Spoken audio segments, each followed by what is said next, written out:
What goes so long unchanged destroys itself. The forest is forever because it dies, and so lives. Ursula K. Le Guin. Hi, friends. This is Everyday Liturgist with Marcus Haley. A few months ago, I came across an article in The Living Church, and The Living Church is a publication that I believe is sort of parallel to the Episcopal Church. And I'll link the article in the show note to this episode. But the article's title is Where Are All the Young People?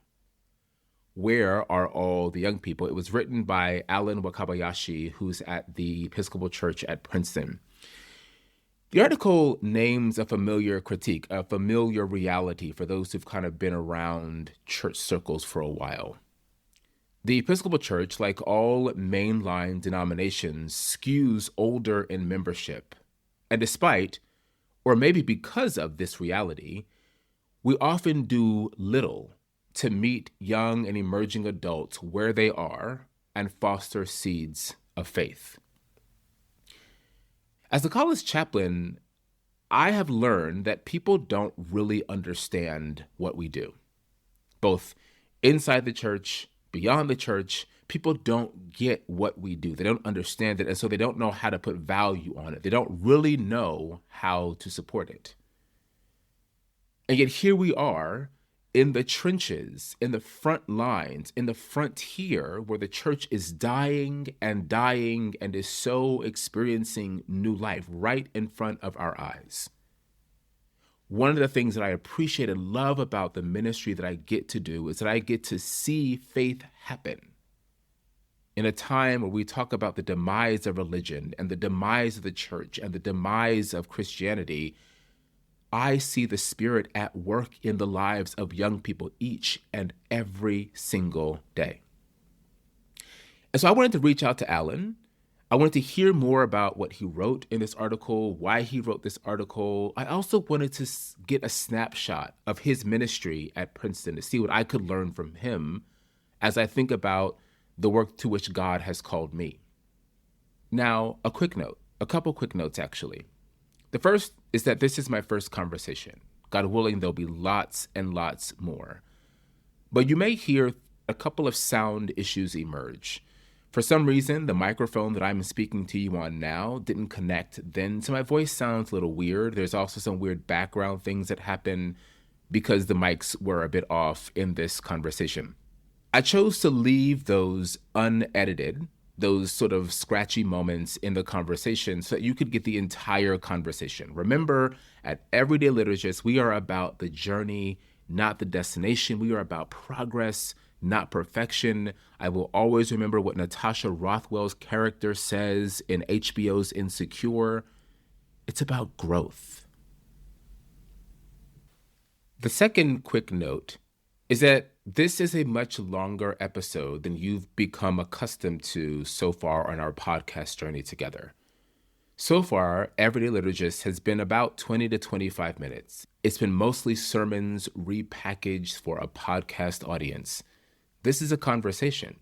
And because it was such a rich conversation, I chose to leave it unedited and give you the entire thing, all 42, 43 minutes of it.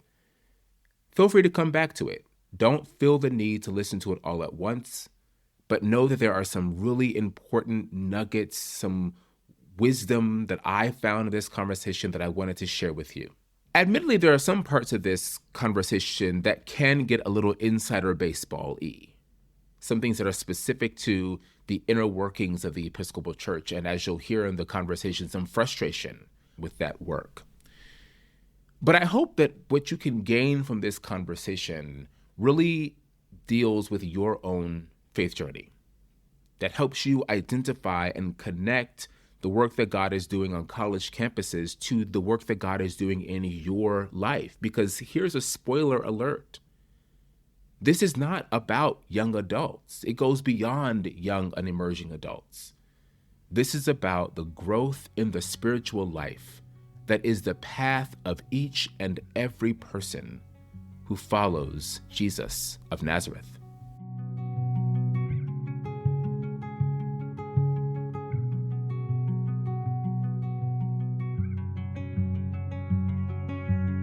Alan, thanks for being on our podcast. How are you today? Good. It's good to be with you, Marcus. Yeah, thanks for taking the time. One of the reasons I really wanted to talk to you and to share this conversation more broadly is because you wrote an article in the Living Church that I think has, at least in me, stirred up some conversation and really made me feel seen in the ministry that I do with the students at Trinity. And so I just really wanted to have an opportunity to talk to you and just give you the opportunity to share the ministry that you do, the joy that you see in campus ministry at Princeton. And so I wonder if you can just begin by talking about generally your ministry at Princeton and what shape that takes. Sure. Yeah. This is 8 years at Princeton as the Episcopal chaplain. And so our ministry is, I often tell people that it feels like it's a campus church. So we are a community on campus trying to live out the gospel. And it shows itself in a very similar way as a local parish, but it's on the campus. We have worship services on Sunday nights at 8 in the University Chapel, and then throughout the week, there's various things happening, such as a Tuesday night dinner fellowship where students gather for dinner together, and then we have some kind of spiritual programming with our Bible study or discussion, or um, and so for example, this coming semester, we are responding to questions that students have asked about religion and faith, and so each week we'll discuss one of the questions. Um, and throughout the week, we're doing all kinds of things. Whether I often meet with students to mentor them spiritually. So for some students, especially either leaders or potential leaders, I meet with them quite regularly to talk about faith and their spiritual life. This coming semester, we'll have our equivalent of a confirmation class. As we Every year we are baptizing one, two, three students, and then a whole host of students get confirmed every year. And then we got retreats and different social activities, etc. But if you just picture a local church that's anchored at the campus, that's what we are. Yep. I really appreciate that framing of it because there's so much happening there at Princeton, Right. right? It's not just there's like a Sunday service or a Tuesday fellowship. There's like all those things plus this whole plethora of other things happening to attend to the spiritual life of the students and I'm supposing the faculty, staff, and like community members too Yes. that are present there. I really respond to that model because that looks and sounds a lot like what's happening at Trinity too, that it's not just a Sunday thing, Right. but there's things happening throughout the week. There's an entire life that is happening. And I wonder if you can talk about, and this will hopefully kind of lead into a bit more of our conversation, but can talk a little bit about what your students teach you about faith? And I want to sort of frame that question a little bit, why I'm asking that question that way. Oftentimes, what I've experienced in the church is that there sometimes is this sort of unidirectional way that we do ministry, that it's ministry to people, right? It's ministry to young adults. So it's us like pouring into young adults who are like, come to us as like these empty pitchers that it's up to us to kind of fill with things. And at least my experience of it, and I think this might be true for you too from our conversation, is that there's so much that you learn and gain from ministry with young adults, ministry with this sort of unique population that exists at Princeton. So I wonder if you could talk about what you learn from the folks in your ministry context about faith. I appreciate you framing it that way because I think, I've been doing campus ministry for quite a long time. And one of the things I recognize that marks it, that maybe testifies to longevity, is that I'm always trying to understand. It's highly relational. I'm not here just to, like you said, pour something into empty vessels, but actually it's loving these students and getting to know them and trying to understand how they see the world, how they experience the world. And so I think um, it's always just it's a wealth of rich experience when I get to know students. I mean, they're coming from all over the country, all over the world. So I get kind of a picture of perspective from all these different places, as well as all the vast spectrum of religious experiences or non-religious experiences and sexual identities, and it's just I think for me I love it. I love getting to know these students and seeing how they experience life, how the questions they have about God.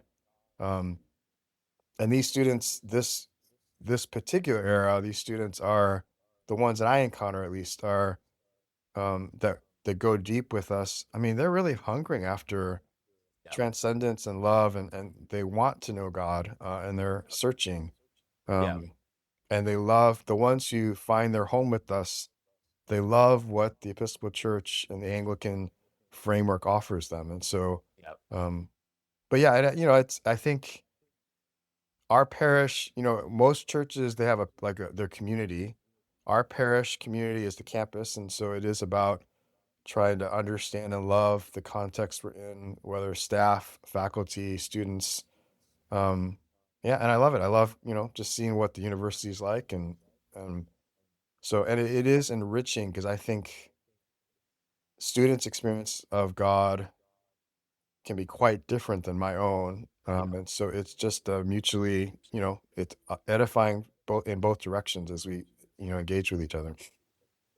I think something you shared reminded me of something that I've been sort of thinking through with my own students, because I think there is that sense that the students are coming at this from a different set of questions. We are very generationally removed from the students that I have. And I notice because of things that they'll say or like their pop culture references, I realize I've now gotten to the point where I've just given up on trying to like know about these For things. Like sure. Yes. it just does not work. I when I first got to Trinity, I tried really hard to like, what are students listening to? Like, what are they watching?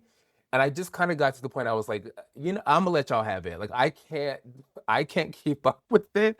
I'm just gonna keep listening to like my Tupac and like keep listening to like my old records and my old movies and my old books and like we'll be able to like be curious about each other. But like, I'm not gonna like keep up with that. But one of the things that they do come with, and this was a real surprise to me because I was ordained in 2012 or whatever year that was, 2012.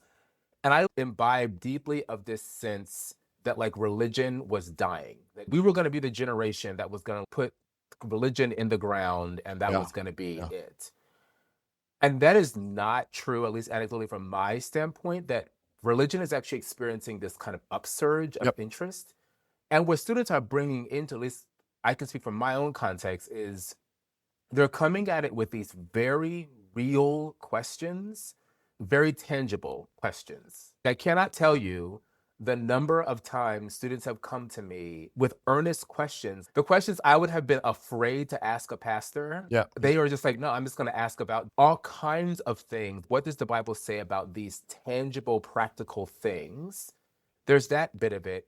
And then they're also coming at it with this greater sense of the wideness and the bigness of the world, Yep. right? Again, I came through when the internet was becoming a thing and did not have a sense of the world being as big as it is. And so they're coming at it with that. And the third thing that I think they're coming at it with is this, I don't really want to call it nihilism because I think that puts too fine a point on it. But there is a deep, I'll frame it as hunger. It converged a little bit on hopelessness. It converged when you look at all the things that are happening in the world. Like, what is going on? How do I situate myself as like an 18 to 22-year old in the midst of all of this? What does scripture say about this? What does Christianity have to say about this? I'm curious about all that. So I'm curious about what you're hearing from your students in and around all of those things I think make this generation really unique in terms of what ministry looks like with them. I'm hearing that it all resonates. I think, the amount of information that students are exposed to through social media, et cetera, and I'm at Princeton, so uh, it just seems like I didn't grow up like some of these students, and Yeah. nor was I as smart as they are, and some of their backgrounds in terms. I mean, some of them know church history better than I do as their priest. And but yeah, there's a hunger. A lot of times, I mean, to be honest, some of it though is just the bottom falls out in their friendship group, Yeah. um, or they're not doing as well. They come to Princeton as the top person in their school, and then everybody's a top person now, and they're not doing as well as they thought, or an athlete. who was recruited and then not able to start on the team, and they're wondering, they're feeling a little off. And so I think they're all hungering for some semblance of, how do I make my life work?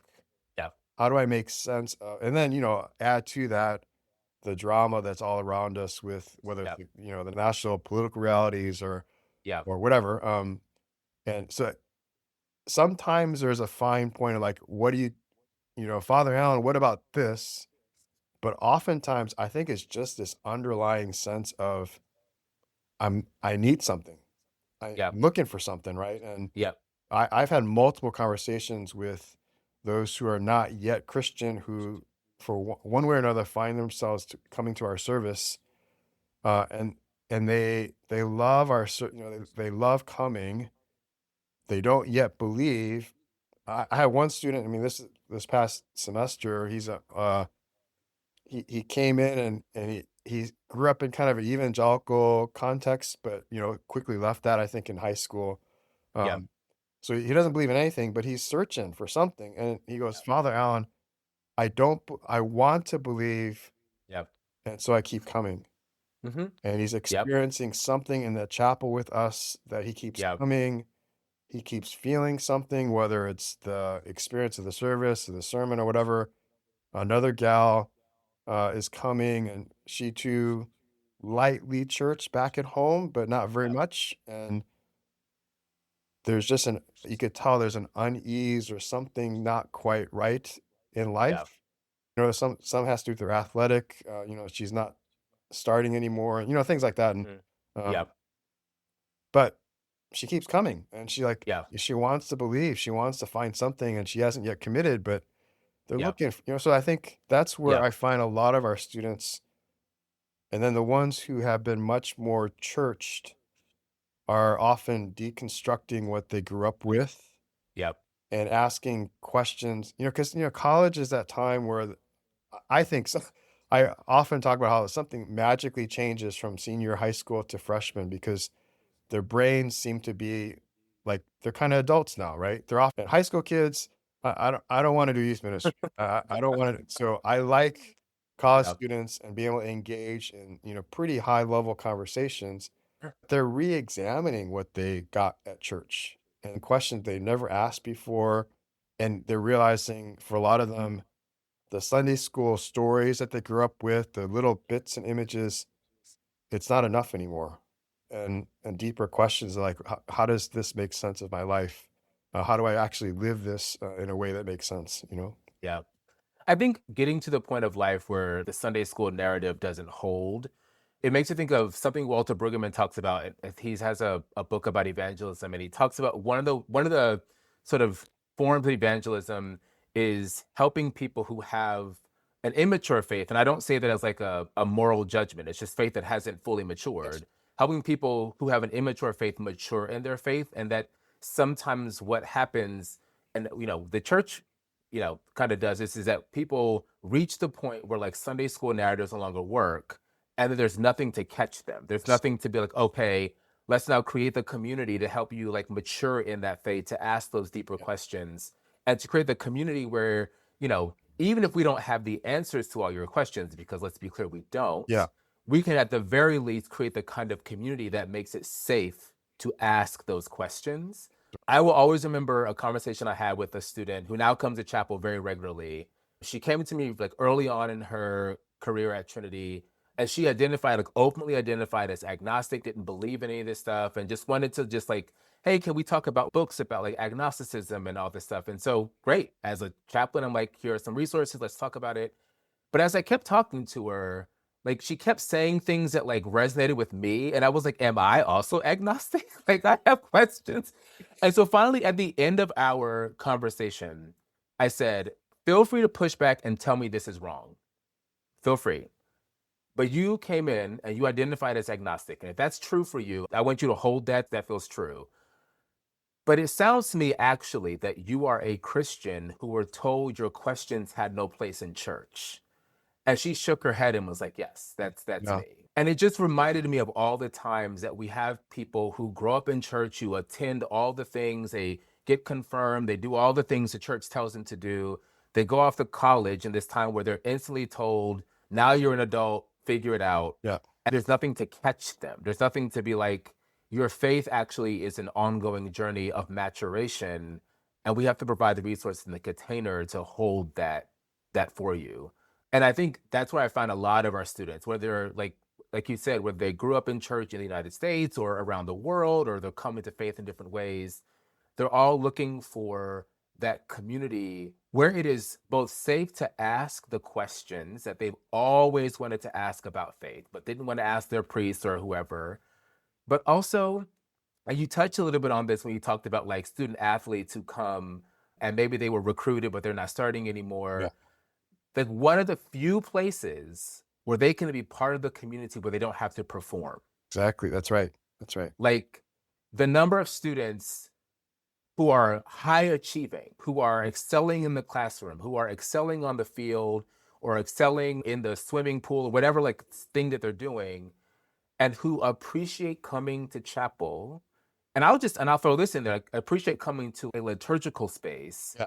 Because all you have to do is relax into Yes. what is in front of you, Exactly. trusting the rest of the community. That is such a gift to so many students.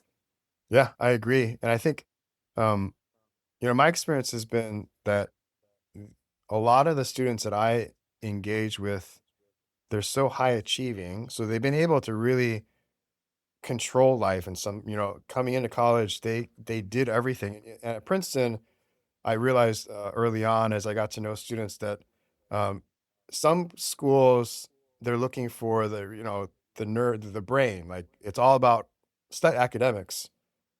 But Princeton, it's not about just academics. You have to have excelled socially, and so it's like you have to have done everything. And so that reflects students who have done really well kind of orchestrating their life and achieved high marks. And then they get to Princeton and it's this deluge of opportunities and prestige and enticement, and they can't control it anymore.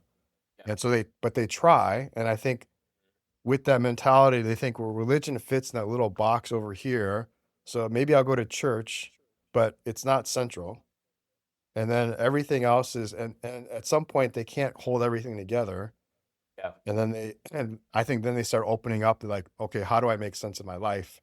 Yeah. And my challenge has always been, if you don't put faith at the center of your life, it is either going to drop off completely or it's just not going to work. Your life is not going to work well. And so I think students have been renegotiating, like, I mean, I still have students like, yeah, I come to church because that's what I grew up with. But then later I meet them and then they can't hold everything together anymore. And so they come back to church and everything is reshuffled and they start learning that, no, I don't have this connection with God that I thought I did. And I got to rethink that. When I talk to students who have that experience, what I found, and I did parish ministry before coming here. And so this, I think, is also true for parish ministry, but I think it has a particular resonance in this space because it is such a like unique, intense moment. Yes. Like we have 13-week semesters twice a year for 4 years. That's the time we really have together. That is it. But I found with students, and this I think feels different too, when it comes to their lives falling apart like in dramatic ways, like something happens, a loved one passes away, they fail a course or they don't start whatever, where there's those dramatic ways, or there's a slow sort of deconstruction of your life as you mature that happens to all of us. Yeah.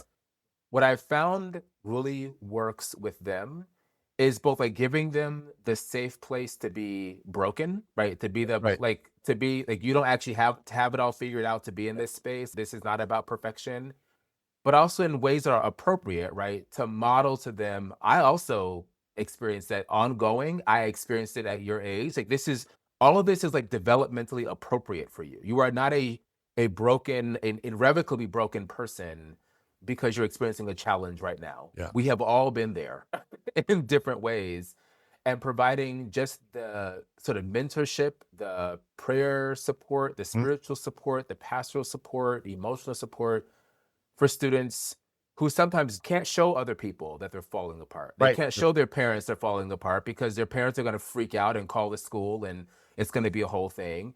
They can't tell their friends they're falling apart because their friends don't really understand it, or their friends are going through their own stuff. They can't tell their professors they're falling apart because their professor like, I'm not really here for that part of you. They can't do that to their professors. So being a chaplain or being the priest in this space feels like the opportunity you can give to students to say, you don't have to have it all figured out, right? This is a safe place for you to experience God, to experience healing and hope and wholeness as your life begins to reshuffle around whatever's next for you. And, I when I hear that, I think, um, on one hand, I love it when students attribute something to what I said to them or, my leadership, but more often it's not that at all. Like I think I'm a good chaplain, but I think a lot of students, I'm not the one giving them the right answer, um, or there aren't easy answers anyways. But over time, as they are connecting with God and God's people in our community, the Spirit of God is working, right? And working things out in ways that Yeah. bring transformation and healing. Yeah. And it's not one thing. I mean, Right. of course, they have significant conversations with a friend or with me or whatever, or just sitting in the chapel and feeling loved, right? Yeah. All those things are pieces, but it's this kind of I've long ago realized, like, I can't orchestrate this stuff. Like Right. I can't pressure students to have faith or to Right. seek after God. I just have to kind of be the conductor, orchestrating the programming and the life of the community, Yeah. and ask God to do God's work, right? The Spirit of God Yeah. doing the work in the midst of that to Right. bring transformation and healing and enlightenment. And yeah, and that's what happens. Like Yeah. I am not making it happen. Like, Right. you know what I mean? And I appreciate that because there are many days that we experience so much that I feel like insufficient to the Yeah. task of whatever's in front of me. And I'm actually really grateful. Actually, this isn't me. Like Yeah. my job is like to help create the container for the community, but it's like the Spirit of God working through all of this that is like helping bring you that healing and wholeness and whatnot. Like when I remember a student we had a few years ago who came to chapel because she wanted to sing in the choir, but was like anti-religious, Yeah. like completely, like she was not here for it. Like Yeah. you could just tell. But over time, whether it was her coming to chapel to sing, whether it was the music that like the hymns, the scripture, like all of it began working on her. And over time, you could start seeing what was like a very stony persona all of a sudden begin to slowly melt away. And you would see some head nods. And it wasn't always head nods at sermons. Sometimes it was Yes. like Right. head nods at scripture or Yeah. head nods at hymns. Like Yeah. it was like, and all of a sudden I remember we have our services at 4 o'clock on Sundays. After Sunday, we have what we call Sunday supper. The entire campus community is invited. It becomes really interfaith, like interfaith feast every Sunday. So I'm sitting there like eating with a bunch of students, and this student like walks behind me to leave, and she says, "Oh, wait, Chaplain Haley, before I leave, I want to be baptized. Let's talk about it next week." And then she just leaves. Yeah. And I'm just, and then in that moment, I'm like, that was incredible. Also, I remember the journey. Like I remember the journey that you took, and it had little to do with what I said, Yeah. and more to do with this community became a healing community for you, where you did not think Christians would welcome someone like you, and the community did and embraced you and got you thinking about faith in these different ways. And so I love that this ministry is not personality driven. Yep.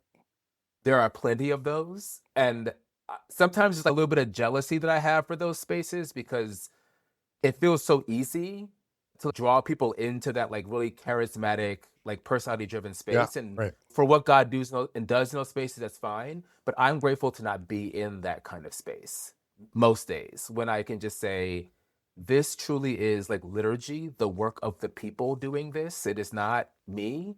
Yep. It is everybody availing themselves to God's Spirit at work among us. Yeah. I've thought about, because I enjoy preaching and I get positive strokes from my preaching sometimes, but and I hear historically about, those stories of, churches or, famous pastors that the church, they were known because of the preacher. Like there was this, the the crowd's turned out because this guy is preaching or this woman's Yeah. preaching. That's not happening at Princeton. So, I mean, that's not what we are known for. Although I think I'm doing a good job. Students appreciate my sermons. That's not it. So, Yeah. and it's not like students. Yeah, I know that it's the spirit. I mean, it's a humbling thing, but the spirit of God is at work, whether through us, in us, around us. I mean, I had one guy his freshman year, cradle Episcopalian. So I poured a lot of energy and time spending time with him. And he pretty much walked away from the faith after his freshman year, after I'd met with him like all year, right? And it was just kind of a little disheartening, but I have no control. Like, okay. Yeah. And where he knew where I was. And so he'd Yeah. check in with me periodically, you know, senior year, at the end of senior year, he comes back and goes, yeah, Alan, he doesn't even call me Father Alan. It's Alan. Yeah. Yeah, I realized, he explored all these other religious trajectory. He goes, yeah, I can't give up on just how significant the cross Yeah. is, Yeah. Jesus' love. Yep. And so and now he's Yeah. studying religion. He went off to get his advanced degrees in religious studies, but he's back. Like Yeah. he's like Yeah. back in the Episcopal Church. Yeah. And I feel like, oh my gosh, thank God, Yeah. God was at work and I did Right. very little. Yeah. Which, I mean, it just, that also has happened to me a bunch where like somebody is really involved their first year and then they drift away. And I'm grateful that now I can tell myself it's not you. Yep. Like, it's not something that I said or didn't say. Like, people are just on that journey. And I believe deeply that whether or not they circle back during their time at Trinity or beyond, Yeah. like, I believe deeply that like all I am to do is to like water what is there. Yeah. That's right. And so much of the work that we do, because our time is so limited, like again, 13-week semesters, a year, 4 years, right? Maybe 5.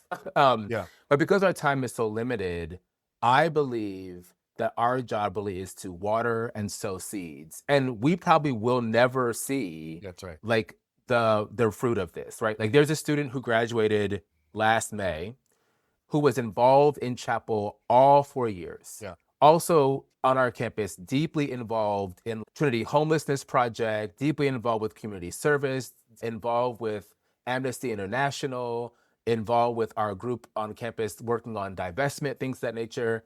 And she graduated and now she lives off in Chicago. And we keep in touch a little bit, but like I'm aware that she's gonna go off and like do incredible things. Yeah. And I'm just gonna remember 20 years from now when she's like running for president, I knew her when. Like I was her college chaplain. And there's Right. something about her like spiritual moral formation that has like a little bit of my thumbprint on it because we spent so much time together. That's right. But it's really about sowing and planting seeds, even if we don't get the harvest from those, like even if we don't see it.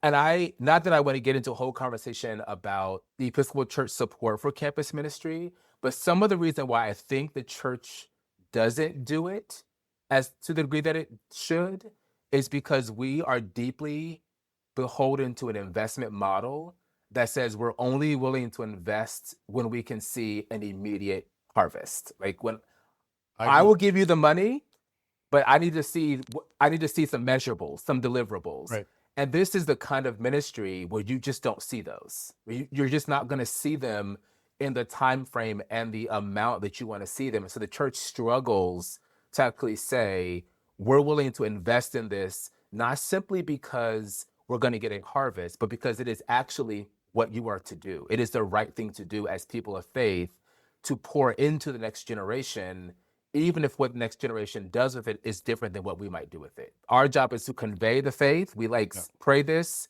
every Good Friday, the failure to commend the faith that is in us. We repent of that every Lent, every Holy Week, whatever day that is. I think this is commending the faith. It is saying, our job is so into you. You take this off into the world and become an empowered person, whether you're ordained or not. Most people are not ordained, but you're taking what we experience together and it is shaping you for some kind of ministry. You might not call it ministry. You might call it a career. I call it a ministry in the world that is going to shape the world in a better place, in a better way. Yeah, I agree. And I think, I think part of it is just the framework for understanding the fruit because we are our ministries, our campus ministries we are working in a transitional moment in people's lives. So Yep. it's not like we invest now and then all of a sudden they will turn into the down the street, the Right. sit in the pews of the churches Right. down the street. I mean, Right. we don't know where they're going to go. Like, Right.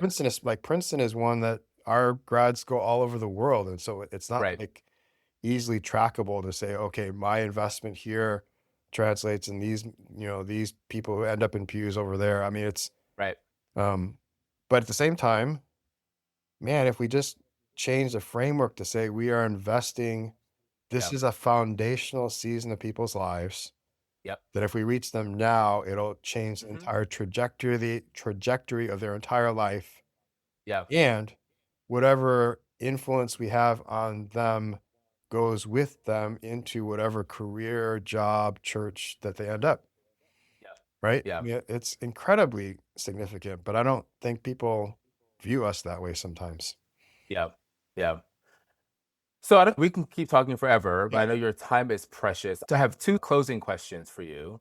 One of them is, if you could say anything to someone listening to this who might drive by a campus, their church might be across the street from a campus, their church might be entertaining a conversation about campus ministry, a diocese who might be entertaining, what would you say to someone about what's happening on campuses, about the need for the church to be present in those spaces?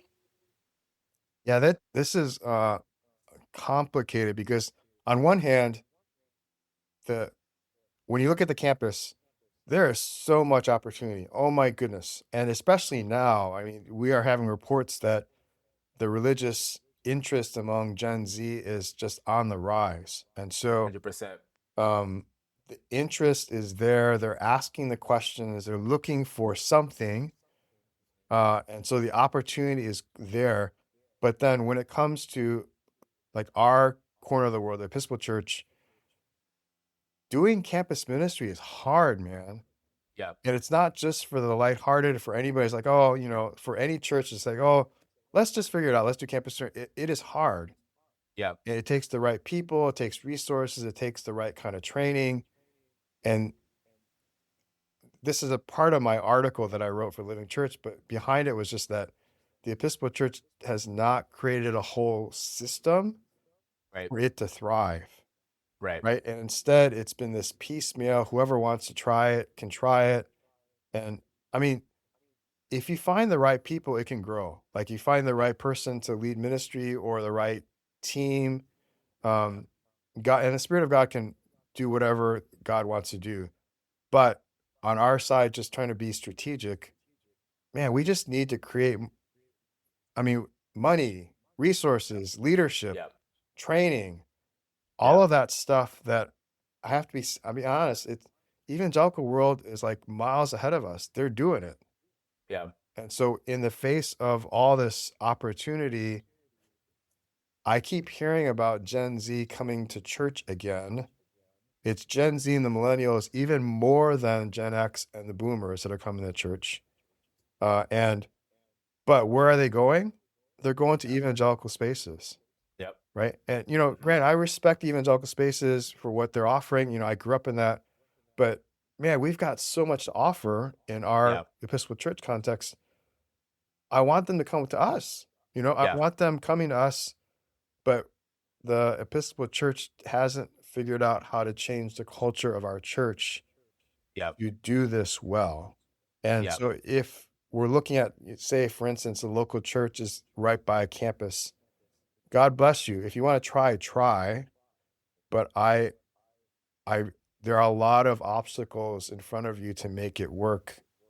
Because it takes the right people, it takes money, it takes training, and those things are not in place. And it's not like the Episcopal Church doesn't have money. The money is just elsewhere, right? So, yeah, I don't know. I could keep going on. I'm frustrated because you and I know, or from Yeah. conversations, there's a lot happening above us that just makes me frustrated because so much Sure. could happen. Yeah. And the thing, as you were sort of mentioning sort of the difficulties of this, The thing that I want to say about the change of culture, because I don't want people to hear the change of culture around we need to change the music of the Oh parish, right? no, Because I yeah, think, of course, no, right, no, no. because I think what people take away from young people are going to evangelical churches. The lesson that the Episcopal Church takes away from that is they're going to those churches because music and all those kind of things. And I think that's the wrong lesson. I think the lesson Exactly. is Yeah, people are you're right. going there because they were available, because they Exactly. were on campuses, because they have the infrastructure Yes, to be present in people's lives in these very liminal places, and we were not there. We exactly. were not present. Um, and so I think the culture thing is around like how do we create a culture across the church that does not see campus ministry as a liability. Right.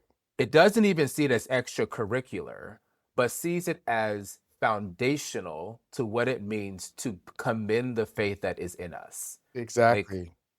everything about us is like, how do we make sure that there is actually a next generation coming behind us to pick up whatever mantle we're wanting to pass on? Right. Because if there's no one to pick it up, when one day I won't be here, you will not be here, someone else Yep. hopefully will be here to take it on. But if we're not actually mentoring the next generation, bringing them up, then our hope for folks to come behind us is a vain hope, right? It doesn't actually have any validity to it. But you and I talked about this, but we both of Yeah. us know our students are not looking for the low church evangelical guitars and Nope. drums. I mean, Mm. my experience is that students coming to us, and we're one of the large Episcopal ministries, but they're coming, they want liturgy, they want tradition, they want incense Yep. and bells and vestments. They want Yep. high church, they want liturgy. Um, and so I think that the whole music and worship style thing is, I mean, I think everybody should just do what they're called to do, Yep. right? It's Yep. not about one style over the other. It's just do what God's called you to do and do it Yep. well. Yep. And then I think Integrity. across the Episcopal Church, in terms of how they view, I mean, my sense is the Episcopal Church keeps saying, "Oh, young adults are so important and they're the future of the church," but when it comes to actual money and resources, they don't actually believe that, from what Yep. I can tell. Yep. So, So I'll say this one thing and then we'll get to our last question. But Sam Pitaro, yeah, who was the Episcopal campus minister at University of Chicago or something, I think was out yeah, there. that's correct. He met with a group of us young clergy for like a little bit of a retreat. And he said that what he said long ago, so he's been fighting this battle for Yes, a long that's right. time. He has been. He told, I believe it was the Diocese of Chicago at the time, they were reallocating resources and I think they had like defunded the ministry that he was a part of. And he said to them, and I can't get this image out of my brain. He said, "You're eating the seed corn." And I have been unable to forget that phrase, right? You're eating the seed corn. And what makes seed corn so an interesting analogy is it doesn't even taste good. You're eating it because you're starving and desperate. And rather than like put it in the ground so that you can grow actually edible corn, Yeah. you're just like stuffing your face with it. So that's just an image that I keep in my mind as these sort of conversations about like support for campus ministry happen or don't happen, and support for young adult ministry happen or don't happen. We're eating the seed corn, Yeah. right? That image. Maybe shifting a bit of gears. The last final question. I love this question because I think it brings me back to a sort of centered God consciousness around like all this is from God. Uh, I am called to live a life of thanksgiving, a gratitude practice. What is one thing that you are grateful for today? And we'll use it to kind of close our conversation. Something that I'm grateful for, and are you? I guess I could take that anyway. I mean, Any way you want to. well, I'm working on I got to preach a sermon this Sunday, um, because right now I think for most of us, everything around us is swirling in chaos, right? Yes. Yeah. Nationally, and it could be locally. I'm frustrated with our own church, the Episcopal Church, and um, but when Jesus finds these two disciples of John following him and says, "What do you want?" And they said, "Where are you staying?" Jesus says, come and see. It's like an invitation to walk with Jesus, right? Yeah. So Yeah. to me, it was a word to me like, uh, in the midst of all this, like Yeah. I'm still walking with Jesus. Yes. You know Yeah. what I mean? And Yeah. that's the answer. Like that, there is no one silver bullet answer to make things work better. Yeah. It is chaos right now. Yeah. But what Jesus' invitation to me is, I'm here. Walk with me. Yeah. Just walk Yeah. with me. Be with me. Yeah. Spend time with me. Yeah. And that will be what you need. Yeah. So I think that's what Yeah. I'm grateful for, is that I'm still walking with Jesus in the midst of all Yeah. this. Yeah. So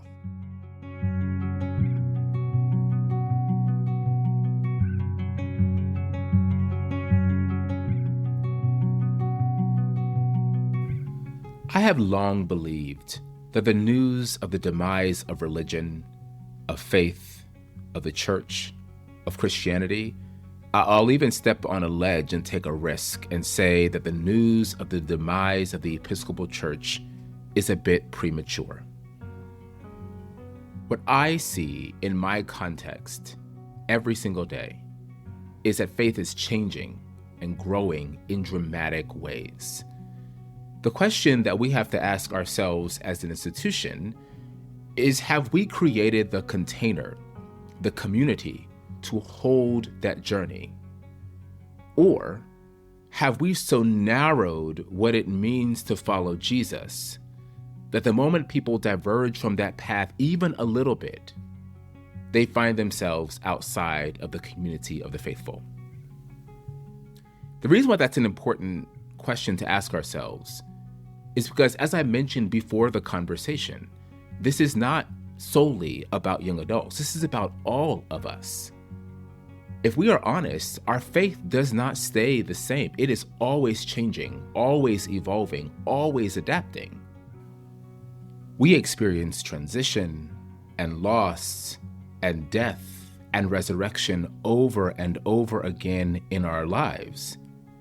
And yet, how many times do we hear stories of people who leave church when those kind of things happen? People who walk away from faith when transition happens in their lives. People who think that somehow God does not love them, that they will no longer be accepted in the community of the church because their life has changed.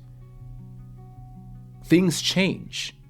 Things fall apart, but the purpose and the mission of the church is to bear witness that things which fall apart can be put back together in new ways. Are we open to resurrection? Are we open to new life? If so, we must also be open to dying and dying so that we can live. Have we created room within ourselves for that reality? Have we created room within our faith communities for that reality? Are we honest about that reality? Can we give ourselves the room to experience this transformation even as we are held by the traditions that give us a sense of stability? Can we reimagine, reengage these traditions in new ways? Can we do more than merely go through the motions of faith? Can we actually live a life of deep and vibrant faith in the Lord Jesus Christ? There is a story that Sister Joan Chittister records in her book on the rule of St. Benedict. And she tells the story way better than I'm going to recall it to you. But the story goes something like, a guy goes to a rabbi and says, "Rabbi, I've gone through the whole of Torah. What's next? How do I attain enlightenment?" And the rabbi responds and says, "Congratulations on going through the whole of Torah. The question is, has the Torah gone through you?" The purpose of this faith stuff is to be transformed. What I see among young and emerging adults is a greater willingness and capacity to allow this faith to transform them, even if it transforms them outside of the church, because the church is not yet ready to meet them where they are. We talk a lot about wanting to change the world. The world doesn't work the way that it should. The world is broken. We want to be a positive change in the world. Perhaps, as we talk about transformation, we should start with our own inner cosmos and then work our way out.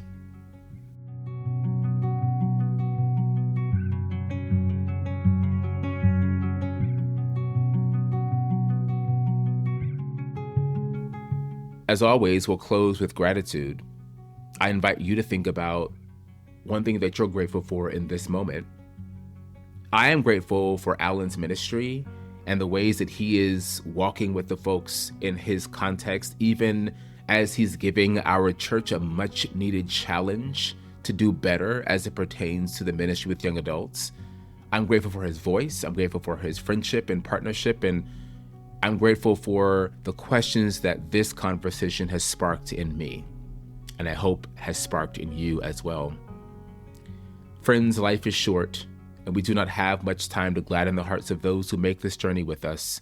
So be swift to love, make haste to be kind. Until we meet again, peace.